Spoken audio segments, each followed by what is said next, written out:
Well, welcome everyone to today's session where we're going to be discussing theories of change and logic models.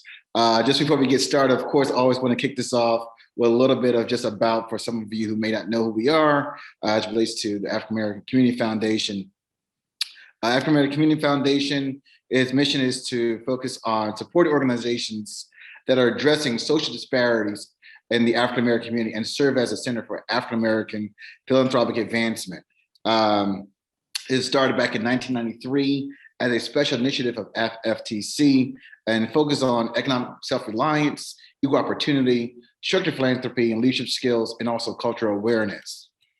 It started with more than about 35 different supporters from BioLaos, Mayor Laos, Knight Foundation, Duke Energy, Bank of America, and has grown over time, supported by the endowments that we have from the Elizabeth Randolph African American Community Endowment, and also the Thea Jones Henderson, which focuses on health endowment. These two endowments helps to provide our ability to provide grants. These were two women who saw the future and said, let me leave a part of my assets to take care of the community and invest in the community for long term. So these endowments really help to put in the infrastructure in place for us to be able to provide grants to organizations in our communities.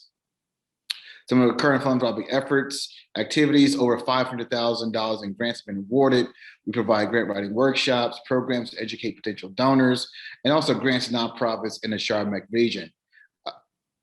Our funding priorities typically are within public education support, health, and economic development, which is much broad. So just in terms of some of the organizations, we had STARS, we had Profound Gentlemen, we had funded the City Startup Labs, and also Black Tech Charlotte. These were some organizations that went on to do remarkable things. We're really proud to see some of these folks go on past the seed grants and go and get larger, bigger grants. And part of that is, their ability to scale.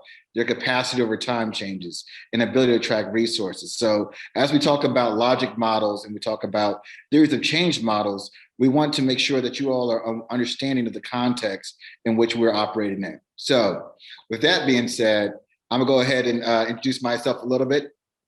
My name is Tarek Titwell. I'm the presenter today. I'm just gonna put a few grants that I worked on because I really like what we start talking about is how do we help other nonprofits that either are grantees or folks in the community, how do we help them get grants? So my background has been writing, working on grants, managing grants. A lot of it has been, public-private grants from GSK, North Carolina GSK, the Department of Education, which was focused on STEM education and STEM entrepreneurship, Department of Labor, which was focusing on a much bigger, broader apprenticeship program, Google, and also the Keenan Charitable Trust.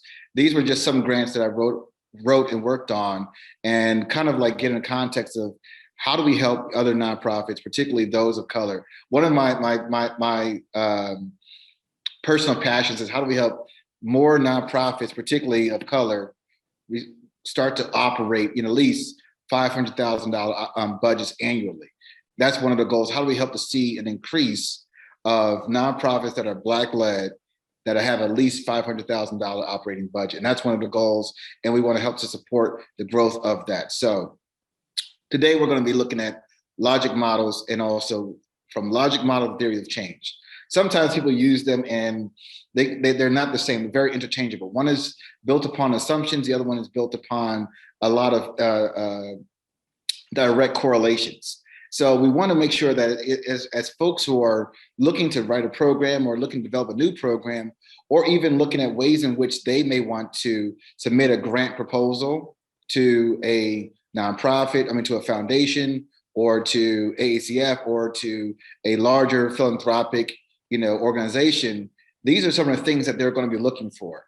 They're going to be looking for how are you going to be able to make this change? What resources do you have? What are your processes and priorities? And do you have the capacity to make the difference? And how do you communicate that? And oftentimes, as you go from smaller grants, like your 25 to 50, the larger you get, the harder it becomes with communicating all of this information. So we want to make sure that we help develop, the grantees or our grantees and our partners going from small grants to large grants, that transition phase, because that's really like the demonstration projects that come down all the time. I was just on a board call today, and they're managing just the sheer amount of grants that nonprofits receive and contracts is ridiculous. It's really amazing. So with that is, in a logic model, is typically going to have your inputs, your outputs, and outcomes and impact. And we'll discuss that a little bit briefly, and then we're going to have some breakout rooms to help with each one of you who want to develop, because that was one of the things we learned last workshop, which is how do you help developing a logic model? Help me develop it. So we want to create some breakout rooms so that way we can have each one of you either working on your logic model, theory of change, and giving you one-on-one guidance with that personal touch. All right. So what is a logic model? As I mentioned, it's very basic: inputs, activities, outputs, intermediate outcomes, and long-term outcomes. A lot of times grantees or folks who write grants or want to get their program, they're focused on the activities. They're focused on, I want to do tutoring. I want to do job training. We're going to do job training. We're going to do healthier communities. We're going to create a garden somewhere. And that's really important. It's critical. But the real goal from an investor grant making organization is really going to be about long-term outcomes. Long-term outcomes, which is, how can my funding or our funding be used as a catalyst to getting to those long-term outcomes? Because the activities might change. And I can share this with so many folks. When a grantor gives you the funding, they know that things are going to change. The activities might have to change. They know that things are going to come up that might require you to pivot. The question is that, are you going to be resilient enough to get to those long-term outcomes? Are you going to push through to make sure that you're getting to those long-term outcomes? And there's a lot of ways in which folks can do that. So really focus on the long-term outcomes, and then start backtracking from, we want to create a high quality program that's going to allow for folks to be able to increase their earning potential or increase their earnings. Okay, we want to increase people's earnings by 35%. That's or provide a livable wage, or have a job that allows for them to have a livable wage, and those are some of the things that are long-term outcomes. So that means we may have folks coming out of prison. We may have folks who've been laid off. That means we have folks who may have some kind of disabilities. That means there's a lot of folks that could probably fall into that category. But there's how do we get them to a livable wage? How do we get into a place where they have a good middle income salary or something like that? So with that, some sample outcome measurements. Folks, again, programs may say, we want to focus on smoking cessation. Participants stop smoking. That's one of the long-term outcomes. So what are some indicators, and want to promote that? We want to ensure these indicators are not just, they like our program. They came to our program. We want to have data. We want to begin to inform our approach. We want folks to be informed about our approach. That is a data-driven approach. That is approach that is not going to be based upon some kind of subjective information, but to provide a much robust picture. So within that is, we have tutorial programs for sixth grade students, and we want to increase students' academic performance. And that can include the number of students who are college ready, who go from being a number 2 to a number 4 or 5, who go from, not having mastered concepts to mastering these concepts. The sheer number of students, not who we serve, how many we're serving, but how many we're growing from A to B or from A to C. Very critical. And I think that's one of the things we're improving the ability of data collection. And the kind of the logic model, again, it states the assumptions behind how and why the identified change strategy will work in your community. Sometimes folks are activity driven, as I mentioned, versus outcome driven. Train and empower community volunteers. That's an activity. Communities will increase their human capacity to deal with local issues. That's an outcome. We are teaching financial management skills, activity, outcome. So there's a couple of differences here as you go down, which is engage 4/8 youth in leadership development opportunities. We really want youth participants will learn new leadership and communication skills that they're able to put into practice, that they're able to leverage. Provide annual conference for Forge, again, activities versus outcomes and long-term outcomes. So I'm going to pause right there and ask some folks for some, what are some of your outcomes for your programs?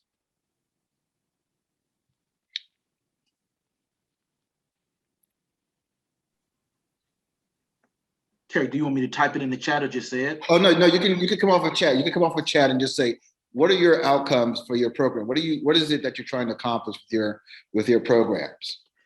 We have different programs, and one of them, our EOG bootcamp, we want 80% of our students to be proficient on the EOG test. So easily we want them to receive a 3, 4, or 5 on the EOG test.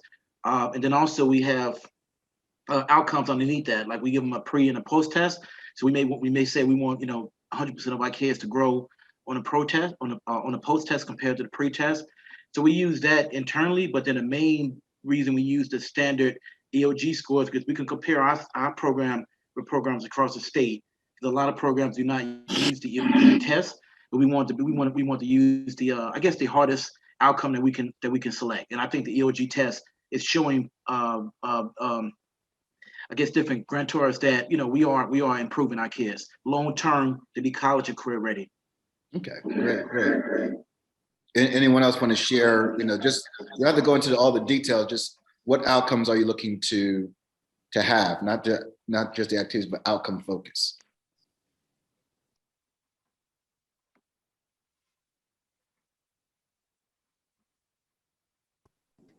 I can share. This is Aparo speaking.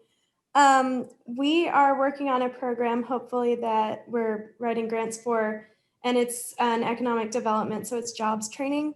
And so that would be our activities. And then the outcomes we're looking for is, our graduates earning a living wage, family sustaining wage, and job retention. We're looking for hopefully getting at least 75% job retention after 6 months.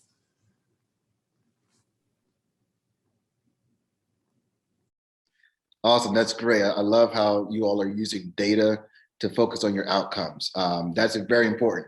And as we start talking about some of the outcome measurements, I want to, as you're thinking through your programs, there's sometimes data that's short term and data that's long term.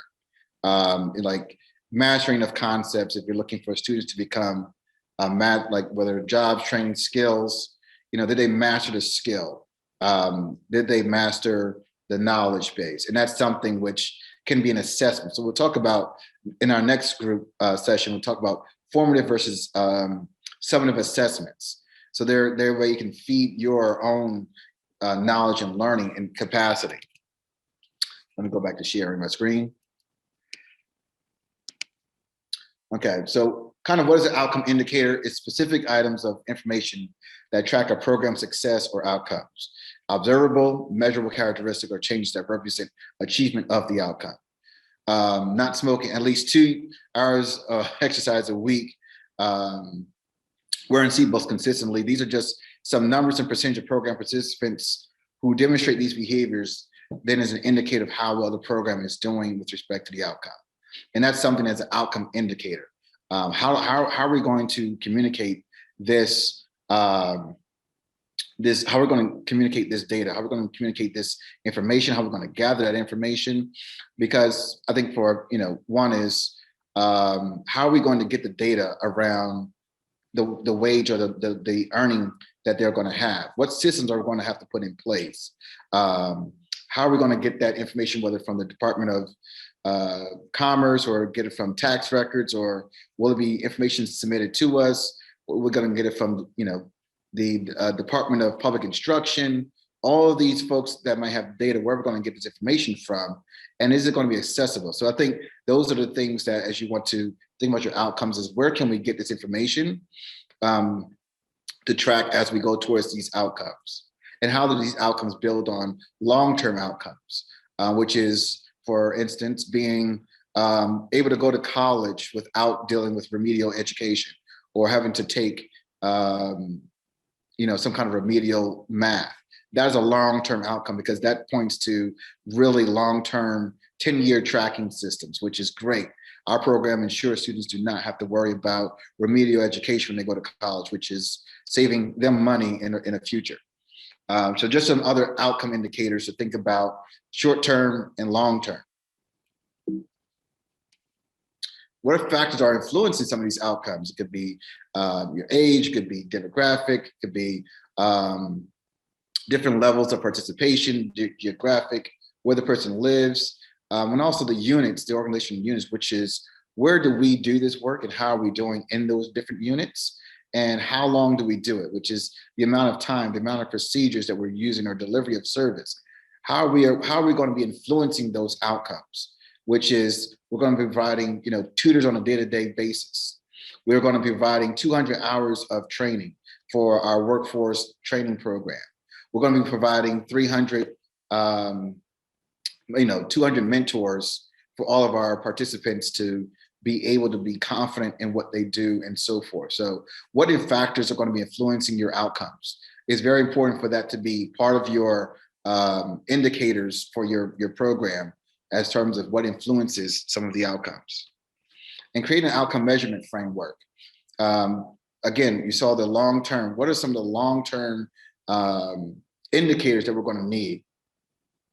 And also support this data that we want to collect, where we get this data from, and how we collect this data. Whether it's going to be our data collecting methods, whether it be a survey data, whether it be data from Department of Commerce, Department of Public Instruction, or from tax records. That can be also different kinds of pieces of information. So I'm going to pause right there, because I want to give you all another, because part of it is the workshop, is give you all each a template to use. Because I think one of the things that oftentimes when we're going theories of change is, how are we going to move our program to something that can be coherent, to something that can be easily addressed, and also understood by anyone that we communicate with at a macro level. So let me find one of my worksheets.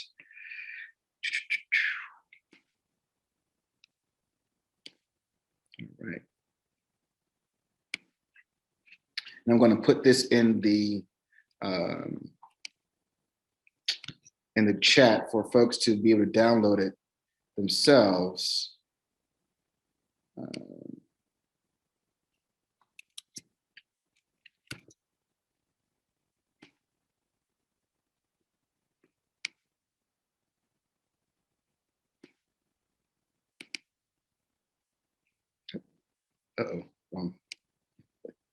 Sorry, Kiana, I just sent it to you. I'm going to send it to everyone.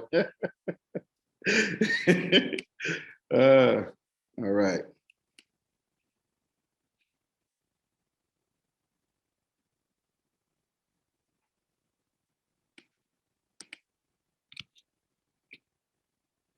Okay. All right, there we go. So what I just put in there was a program planning. So this is part of when we get into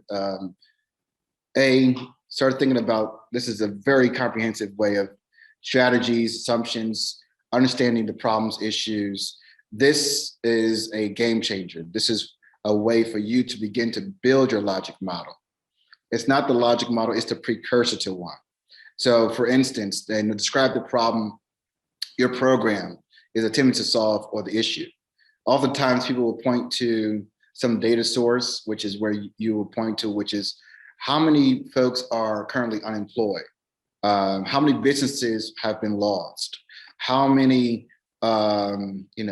youth are below a certain threshold in mathematics or science as it relates to the geographical area.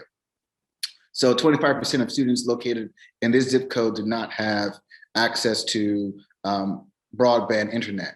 That's an issue.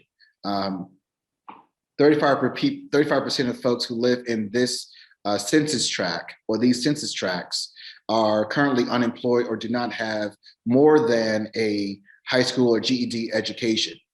And therefore their earnings are only 25%, are 25% below the poverty rate. That's something which is using that to help frame your logic model, problems and issues, step one. Step two is going to the desired results, outputs, outcomes. Identifying all of these different things in terms of what is our desired result. I hear, increasing folks' livable wage, ensuring that they are going to be able to get the job that they need or want to take care of their family. And over the long term, be able to provide and have a sustainable source of revenue, or stay on a job for 6 months, or go to college without having to study, take a college algebra course or pre-college algebra, or that they are able to major in STEM or major in math and science as a major when I go to college. What are some influential factors? I think this is very critical. This is where, when we start looking at models and frameworks, what are some of the factors you believe will influence change in your community? And that's really important. What are some, whether it be community stakeholders, whether it be media and television, whether it be churches and school districts or different organizations, what are some influential factors that can do that? Is it policy? Some of it could be policy related. Some of it could be, transportation related. Some influential factors that can influence a change in your community. So that's part three. What are some strategies? List general successful strategies. We know that these are some of the best practices. This is some of the things that we've learned from research or identified from some of the best practices. There's so many different repositories out there that you can source. And then what are some of our assumptions that we look in terms of state the assumptions behind how and why these strategies will work in your community. So for instance, we're going to do workforce development. We're going to provide hands-on skill development within computer science or engineering disciplines. One of the things that our assumption is everyone is interested in tech. That's an assumption, or that there's a significant group of folks who are interested in technology jobs or have the interest or desire to pursue a technology job. That there is a somewhat of a cognitive skill level to do, software engineering, or that they have meet that threshold. So these are some of the things, basing your assumptions, because it really helps you think through, what am I assuming is going to be accurate? What am I assuming that as we do these things, it will actually flow into fruition? Because your assumptions have to be put into your logic model. It helps mitigate some risk, which is inherent in a logic model. It's making sure that you can speak to the risk factors. So this is the precursor to a logic model. And needs and assets. Specify the needs and assets of your community that led your program to address this problem. Knowing how many folks are currently, without employment, or knowing how many businesses might have failed, knowing how this may have impacted, for instance, COVID, how COVID has disrupted the community, or some assets, which is we have, so much different space in our community where we can do these programs. And this is very critical for our program, critical for our success, and also for some of our partners. Now I'm going to pause right there to see if there's any thoughts and questions on this pre-logic model framework.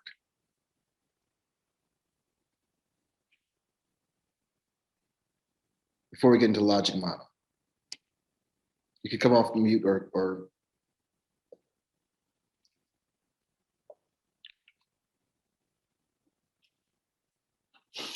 okay.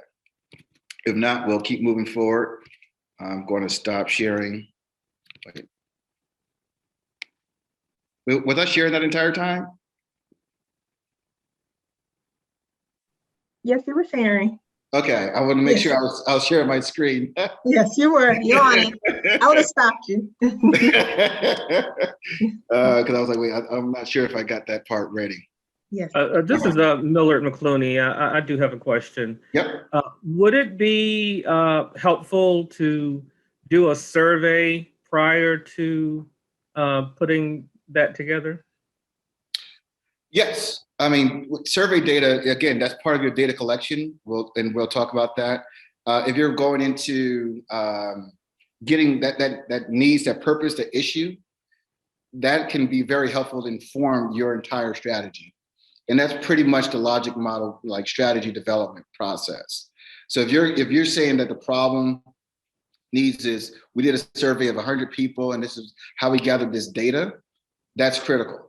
We gather data from this AACF survey, American Community Survey, that's critical as well. Survey data is helpful, but I think survey design is also a challenge because sometimes the data you may collect could be very biased. So I would just say if you are going to be doing survey data, work with a survey design person.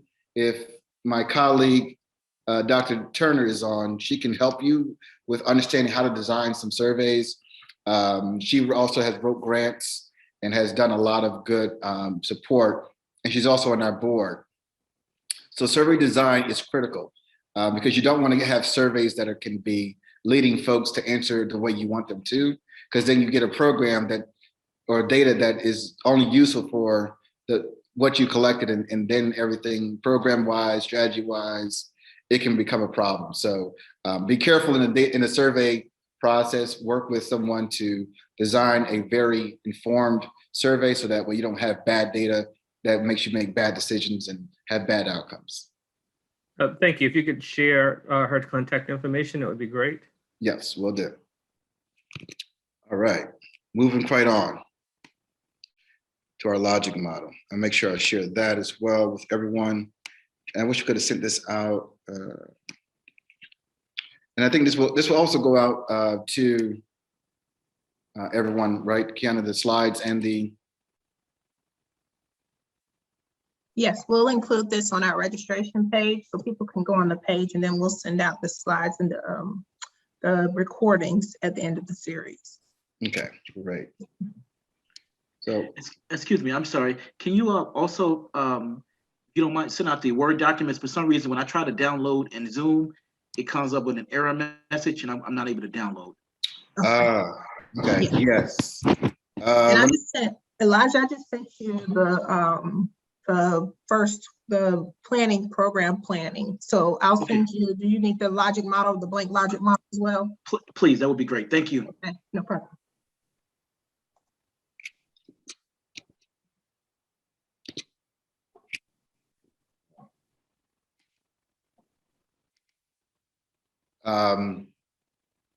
So here's where we are, and I'll make sure we get at least 15, 20 minutes in to work on with you. Resources, this is part of logic model, basic.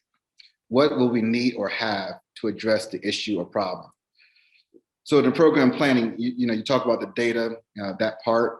What resources will we need, or what resources do we have that can help us address this problem?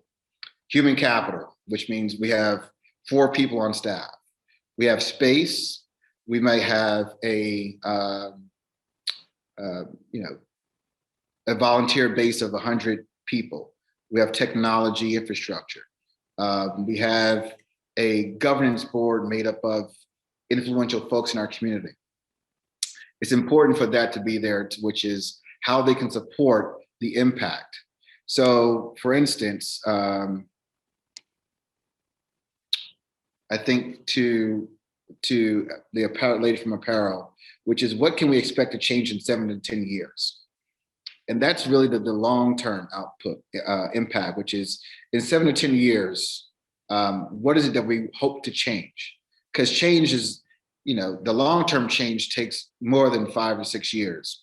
It's really the impact the 7 to 10 year area, which is in 7 or 10 years, we hope to see an increase in livable wage for these families. In 5 to 7 years, we hope to see students, making, significant, revenue, bringing in revenue to the household, or household revenue increasing. And then backtracking, which is a sustainable community. One of our initiatives, which is we want to create a sustainable STEM program that is bringing in and growing students to become highly influential, get into high quality jobs, and then being able to have high quality salaries and long-term family wealth.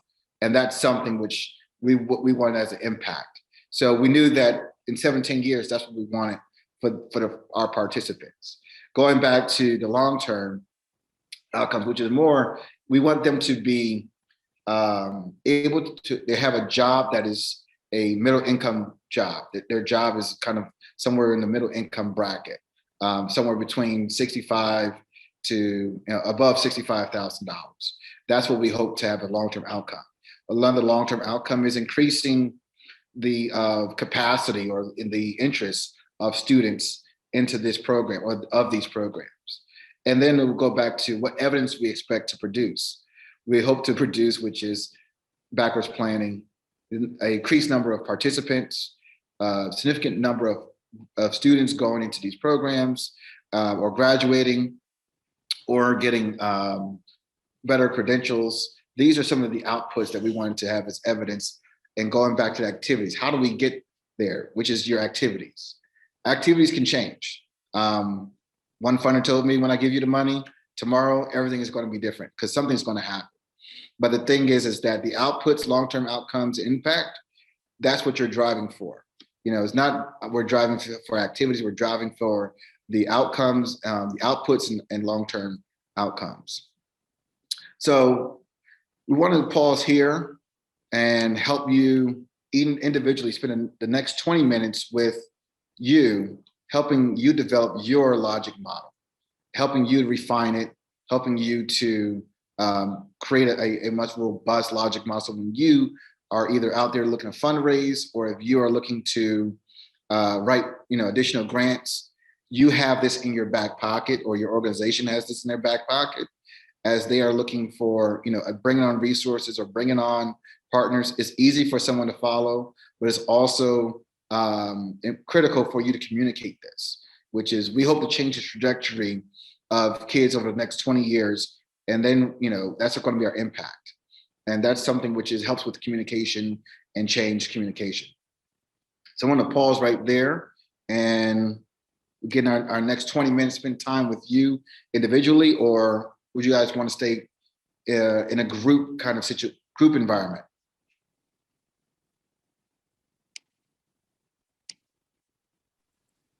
Group.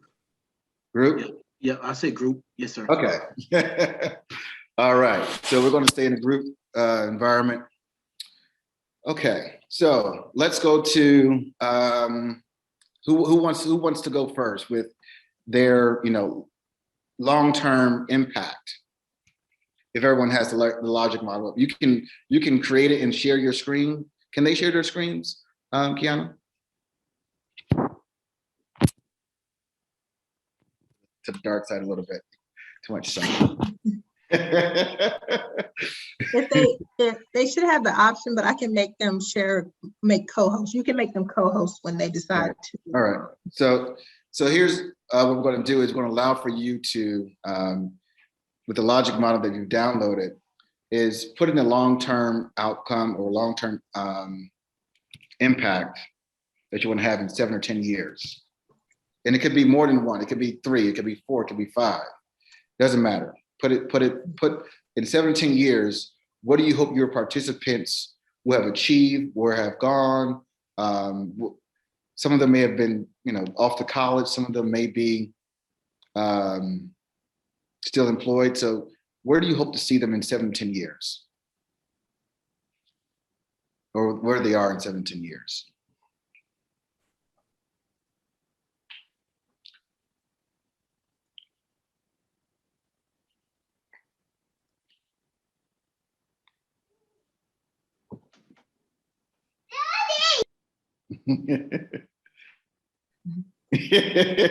I assume growing up.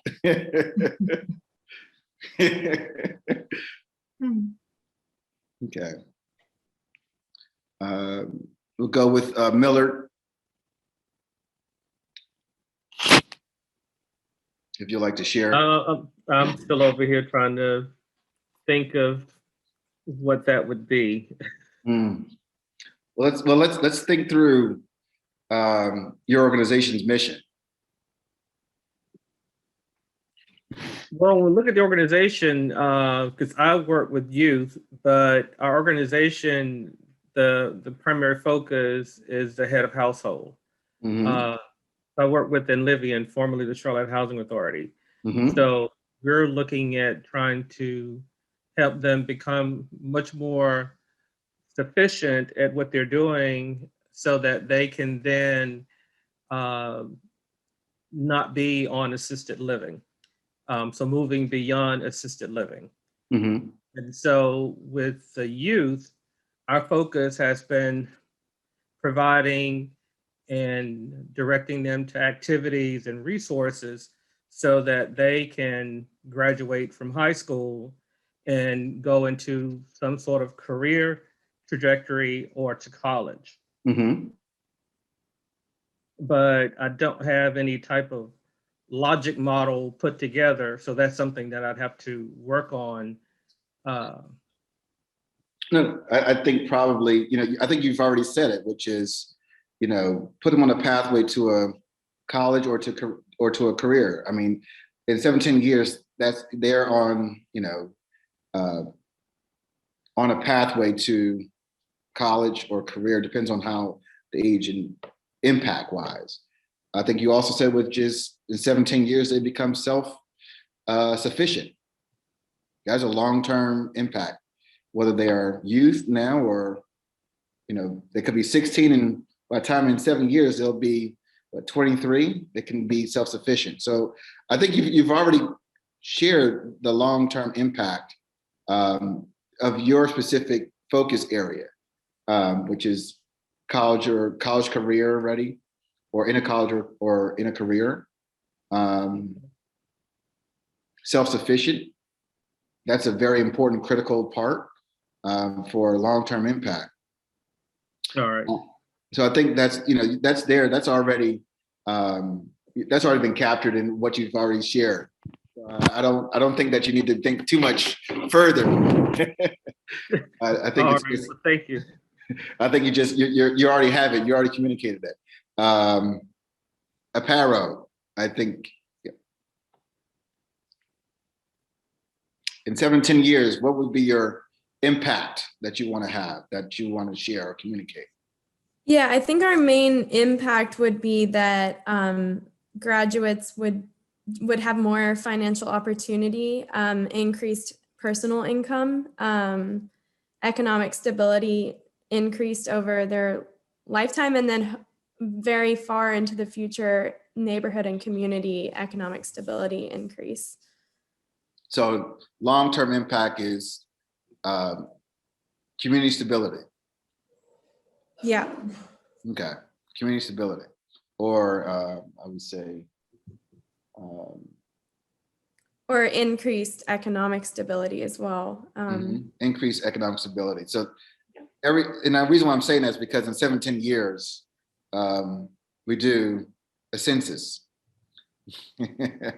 That gives us a lot of robust data, and that is informing a lot of your, could inform a lot of your programs. And we'll have a lot of new data as of, I think, in a couple of weeks or months. So community stability. So that means how would you be able to go from long-term impact? In 17 years, we have community stability and economic stability. We have a larger middle class, or we have a larger upper middle class. Because I think, right now we're seeing the middle class is shrinking and becoming more of a working class. And so I think probably is increasing the middle class, period. Long-term outcomes, and within, what do we hope to expect between 1 to 3 years or within 4 to 6 years? Elijah, can you help? Because I know you already got the long-term thing, impact strategy going. I'd love to hear 4 to 6 years. What is the long-term outcomes? Now that's a question that I had. Now we just finishing up our strategic plan. Mhm. So with us, are you saying for the individuals, the students that we help, or for the program in general? Because it was almost like if one of our plans was to increase the number of sites by 5. And if we increase the number of sites, then quite naturally our students we will have more students college or career ready. Mhm. But the long-term vision, if I had to say in regards to our individual students, like it's something that I always tell when I we sometimes we're blessed to get different funds, and we thank the vendor, the people that gave us the money, we thank them for it, but we're saying that realistically we're making future taxpayers, because the more money you give us now, the more our students will be better prepared to go to college. If they go to college, what's going to happen? They're going to come back, they're going to buy houses, they're going to buy cars. We're putting more money into Mecklenburg County, so we're increasing the tax base. So I guess long term, we want our kids to be college career ready. However, we want them to come back to Charlotte, build companies, buy houses, go to Disney World, go to JCSU, go to UNCC. And if you do that, then quite naturally, you're building the economy. So that's, so I guess it's almost like I was trying to look at it, am I saying from a star standpoint or one of our individual standpoints? And I kind of think they go hand in hand. I'm not sure if that's correct or not. Yeah, so I mean, you want to focus on your participants. I think you have your strategic plan, which is guiding your organization. Yeah. And then you have your program plan, which is guiding your program delivery model. Yes, and your strategic plan, of course, the organization should be informing your program planning. And the program plan should be informing your strategic plan as well. So no, that's great. So I would focus on the participants, which is you have your organization strategically want to grow your sites. And that's a different, you have your program that needs to go to different sites. I think the 4 to 6 years participants, we want them to, if we're focused on 6th grade, we want them to have a score in the top 25 percentile for math on their PSAT or their somewhat of a standardized test. We want them to place into ACT wise, have them around a 30-27 ACT score.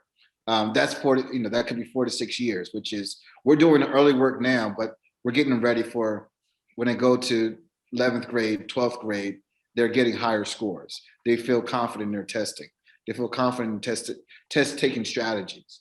So that's where I'm seeing, which is we do work now, but we have a long-term strategy. We have a long-term goal, like becoming taxpayers. That could become that's 20-year plus goal. But we want to have something. Yeah, and our vision, and you're right, Terry. In our vision, we did our vision. We add a few more board members, and our old vision was we wanted all our kids we want to give them the resource to go to college for free. But with that wording, some of the board members was thinking that, okay, we may have some parents thinking that we're going to pay for them to go to college for free. So we kind of tweaked this. So we said we wanted to give them the resource to become college or career ready, which you said will be a 4 to 6, because we work with grades 3 through 12. So we have a full gamut of students we work with. So we just kind of changed it to being college and career ready. But I really, really want to put in there, help them go to college for free. And not only college, but just, I guess, like I said earlier, just become career ready. Yeah. That's great. Anyone else want to go and kind of share a little bit about their impact? We have A. Hughes and Stanley Community Christian Ministry. Sure, I'll go. Because I have a question. I guess I'm struggling with the program of how to explain this outcome. So we hope to start a program called Networks. I don't know if you guys have heard of Networks, but it is a program to help address holistic poverty in your community. And the way you do that is you build intentional community across race and class and social class, economic class in your community, to try to address systemic barriers that Mhm. are in your community and empower the individuals in those cohorts to make change. Mhm. So I kind of feel like the long-term goal is for individuals to begin breaking those systemic barriers in their own communities. Is that clear enough? I I think feel like that's very vague. it's very vague. So I mean, this is help to concretize your ideas, help to concretize, because that can be very elusive Right. from a grantor perspective. We want to strengthen social capital in communities, Okay. right? Yeah. Now, I think that's a very critical question, which is we want to increase the social capital in these communities. And that can mean, stronger ties to resources. Trust is something that is high. There's actually a group, who's working on this, which is how do we scale trust? Right. I went through the JFK Library forum, and it's like, how do we increase trust? And they're doing this on a global scale. And I think there's something which is how do we increase trust in the communities, which there's barriers, there may be barriers, systemic barriers. Social capital is the extension of trust. So maybe there's a way in which you want to concretize it in the sense we want to increase the trust in this community. And we want to create a trust index. And over 20 years, we want to see this index increase over time. And there's frameworks around trust indexes. There's also some social capital. We use that word loosely, but it actually has been quantified since the 1960s, which is social capital. So there's some ways in which you may want to look at, which is how do we increase trust or how do we increase social capital? That way it removes those systemic barriers. Okay. Right? So that may be a way of framing it, that we increase over 20 years, our impact is increased trust. Right. Okay. No, I love that. Thank you. All right. Got someone else, Lauren, 20-year impact, past 10 years. Absolutely. Well, first off, thank you so much for inviting us to be a part of this and for taking the time to talk with us. I'm here representing the Charlotte Museum of History. We have a lot of different things that we're doing, but really what's top of mind right now is the Save Salon School project. It's a project to move and restore circa 1920s African-American schoolhouse. And it's going to be one of the pillars of our organization. We this year passed we're just about coming up on the 2/3 mark in the fundraising. We've been working on it the entire time I've worked for the museum. So I'm sorry, you're seeing exactly how excited I am that this is like really happening. And part of what's so important about that project is that it's a community project. It is a school that was built by the community and it's being saved by the community and it needs to serve the community. And so for us with that, really kind of the goal in the long-term goal is really to create a space for the community to come together and we see measurable change in the way that we interact with each other. Measurable change in the way that people understand the roots of systemic racism, understand these big picture questions about inequalities in education. And that's really that kind of very big sort of slogan thing that you see about organizations is this is what we want to do.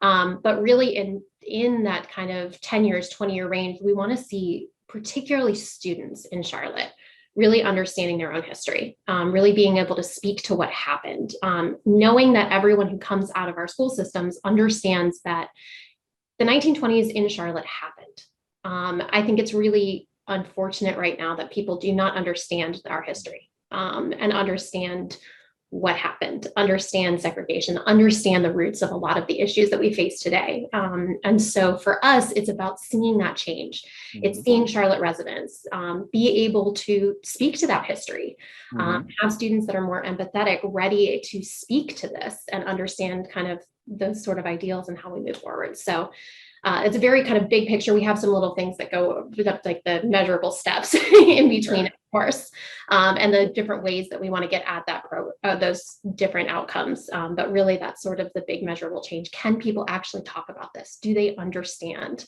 the history that happened? Yeah, no, that's critical. I'm a history buff, so I love history, and definitely I think that, which is the fundraising campaign. I can imagine that the fundraising campaign to save this building is one of the means to the end. It's not the end, right? Exactly. That's one of the things, which is preserving this artifact that people can reflect on to understand how we have evolved, or may not have evolved so much, right? It's a reminder, I think, which is we want to preserve this piece of a historic landmark, because I would say history changes every 20 years, depends on who has the biggest bulldozer. And that's really unfortunate, because it's sometimes, which is things can be eradicated, and things could be lost, things can be torn down, and we want that to stay in place, because physical presence is something that brings history back. So I think having this kind of sustainable, in 20 years, we have the sustainable appreciation for our sustainable appreciation for either the 1920s or education, or the divisiveness and understanding of it. So I think there's ways to frame it in 20 years and 10 years, because there's a lot of things that can go on at that house, educational, bring community. So I think, frame it in terms of, if you're going to the fundraising campaign, I'm sure you're getting bigger donations, or looking for corporate sponsors, which is, we want to create something bigger than just, it's not about this house. It's not about this. This is the means to the end. And this is how, 20 years, this is what we want this vision to look like. And in 10 years, this is what it can look like. So I think probably it's concretizing it, easier for the funder, easier for the person to understand that this is the means to the end. This is not the end, but we hope to see something bigger than what we're putting forth. We want to change the culture, but we also want to appreciate the culture. Many folks that keep moving to Charlotte every day, history can be lost with so much migration, and we need to preserve it. So I was going to say, I wish I was recording this. That was like perfect right there. Thank you. That's exactly what we do. Yeah. I mean, it's about preserving those stories. And I think that's part of what's so big about this project for us, is that these were people who did things and did amazing things, and they deserve to be remembered for it. So there's lots of little pieces along the way, but really that's our goal. We want people to walk away understanding and knowing that this was a moment in time, but it's so much bigger. Yeah, we are recording, so. Oh, good. We are recording, so this will go out along with the presentation, and also with the program planning and the logic model templates. This will all go out as well.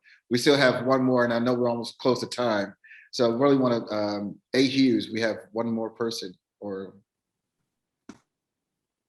not sure what that person is. Hey, I'm Artrice Hughes. So I'm representing Affinity Health Center in Rock Hill, South Carolina. Okay. So I'm a medical case manager working with the HIV population. I'm also an internship student. So I've been working with my ED here, and I've been talking to her about grants and different ways to empower the community and make changes. So I don't really have a project per se. She found this website for me, and she told me it'd be good to sit in on. So I'm sitting, getting information and jotting down notes for the future, near future, the projects that I'll do and have to try to get grants and make changes in the community. Yeah, no, I mean, I'm glad that you are. We do have a part of us that does support healthcare, and I definitely, there's so much, with so much of a focus on health, the social determinants of health, and I think that's where a lot of larger grants, like the NIH is doing large grants around the social determinants of health, and I think like logic models is like their bread and butter. So I think, as you say, as a healthcare system or part of a healthcare organization, it's easier to get access to that and start generating ideas. But again, the program planning is a great way to start, which is what are the critical needs, the issues, because if you get a grant, we want to hire interns. Right. And then for many of you, a lot of your programs do require partnerships. So what we like to see is who are your partners, who's collaborating with you, and who's going to support you. And that's something that is very critical that, put it into a project, put it into a proposal. Who are critical partners for the success of our program or of our organization and its mission? So I'm going to pause there and start opening up for Q&A. I know we're at time, but definitely want to actually, open up the floor for any questions that you all might have, thoughts, and then we can close out from there. Is that okay, Kiana? Okay. You're good. Any questions? Any I don't questions? see any in the chat, but please feel free to come off mute and ask any questions, comments, anything that you have.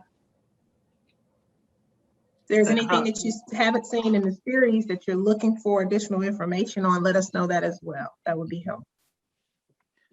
No, I don't have a question per se. I just want to say thank you all so much for this. This is very valuable. And I do keep all of the notes, and it's great to have the notes that y'all going to email me also. But just thank you all so much. And this is for small organizations like ourselves, this is very, very impactful, and it's something that's going to make us stronger, today and in the future. Mm-hmm.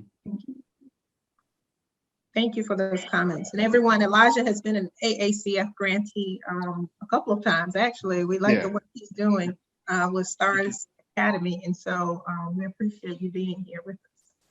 My pleasure. Thank you all. Mm-hmm. Increase capacity. Yes, sir. yes, sir. Any thoughts or questions about, a logic model, about the program planning theory of change, anything about, questions or anything we can do support you all as you go through this process? This is Millard. Okay. I would like to ask if there's an opportunity for like a follow-up once we work through this, so that we can get some feedback specific, to the model that we put together. Yes. In fact, we will be having some office hours for folks to be able to sign up and have one-on-one as part of this. So that way you have a little bit of bringing something to a one-on-one kind of office hour. So there will be some office hours for feedback to help you think through whether you want to look at, say, hey, help me find some grants or organizations that we can connect to, or some best practices or some data that we need with formulating our strategic program, or like what is the best data that we can use to inform our discussion, and how do we evaluate that? So we'll be having office hours. We can set those up for you all as well, just to say, hey, I got through my, my program planning theory of change model. I'm getting ready to go into my logic model, set up some office hours.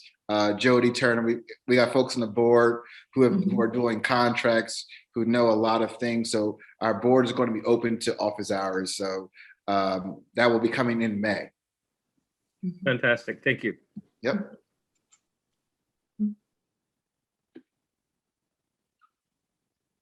All right. All hearts are clear. Just the church benediction. Well, listen, thank you all so much for staying. I know we went over by 5 minutes, but really thank you all for coming. Hopefully this was helpful, this information. Feel free to reach out to Kiana, learn more about the Foundation for the Carolinas and also the African American Community Foundation, and stay connected with us. We're going to have another follow-on session to talk about evaluation. So that way you can have not just a logic model about planning, but how do you get the information that you're going to need? How do you get the data that you're going to need to support your programming and also support your grant administration? So this is very important, critical for managing grants. Is worse than getting grants. I'll tell you that much. And I'm sure Elijah knows that as well. Managing grants is harder than getting a grant. So we want to help build your capacity with these workshops as we go through, and to be an asset in the community. So thank you all so much for coming. Enjoy the rest of your day, your evening, and we look forward to staying connected with you in the near future. Thank you. Thank you, Tarek. Thank you all. Everyone. Have a great afternoon.